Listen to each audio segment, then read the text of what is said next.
মার্কিন সরকারের বাড়তি শুল্ক আরোপের তেমন প্রভাব পড়বে না দেশের রপ্তানি বাণিজ্যে, যদিও এর প্রভাব কিভাবে সামলানো যায় সে ব্যাপারে ব্যবস্থা নেওয়া হচ্ছে। যুক্তরাষ্ট্র থেকে আমদানি বাড়িয়ে বাণিজ্য ঘাটতি পূরণের চেষ্টা করা হবে। সচিবালয়ে ঈদ ছুটি শেষে প্রথম কর্মদিবসে এমন মন্তব্য করেছেন অর্থ উপদেষ্টা ডক্টর সালেউদ্দিন আহমেদ। বলেন, রমজান এবং ঈদে দ্রব্যমূল্য নিয়ন্ত্রণ থাকায় মানুষ স্বস্তি পেয়েছে। জানান, দেশের অর্থনৈতিক অবস্থা ভালোর দিকে যাচ্ছে, বেড়েছে বৈদেশিক মুদ্রার রিজার্ভ।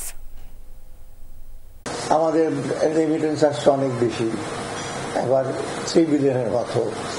তারপরে আপনার ফরেন এক্সচেঞ্জ রিজার্ভটা একটু বেড়েছে। অতএব সার্বিক দিক দিয়ে ঈদের সেটা ভালোই হয়েছে। আর তার মধ্যে একটা খবর আসছে যে ট্যারিফ, ট্রাম্প সাহেব একটা নতুন করে তার রেসিপ্রোকাল ট্যারিফ করেছে।